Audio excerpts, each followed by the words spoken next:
hindi naman yun. Ganun kasi dati. Saka medyo okay na ako. Ayaw ko ng kalkul kasi ginagawa yung business. Huwag Sabi sa niya GC nga, pa. sabi niyo, hindi naman rupi sila. Ada. Sabi Okay. niyo sa akin, kausapin niyo. Para sinasabi niya, ano eh, na mali tayo. Mali sila, hindi mo sinabi. Pumasok na sa GC. Bigla nilang Pinasok ni niya. Mark.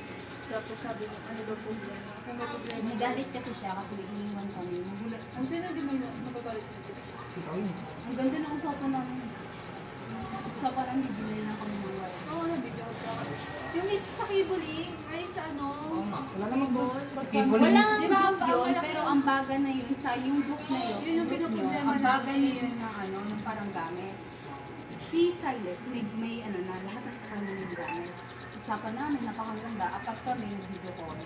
Nabibili na lang kami ng ano, ng cable, ng wire, tapos ng RJ45.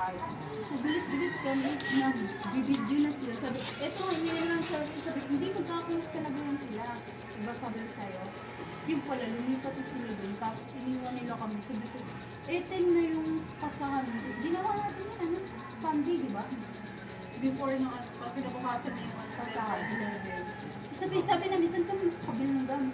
Sabi nga ni, sabi ni Silas, bumili daw kami sa TikTok. Sabi ko, pagtingin ko sa TikTok, pinakaraan ko, sabi ko, bumili na tayo ng gamit. Kasi nasa 300 pa lang sale.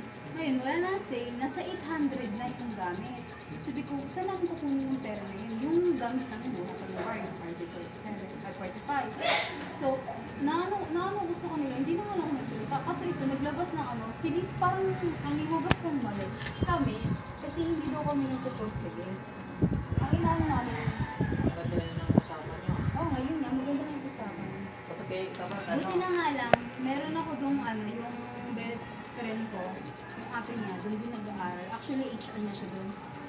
Yung ate niya. Pati, may pakilala rin ako. HR na doon siya. Yun, doon siya nag-aaral sa Patera, so may mga gamit siya. Doon ako ngayon nang hiram, nang re-rent kami. Ako nga, makikihirang nga lang ako sa sector rin.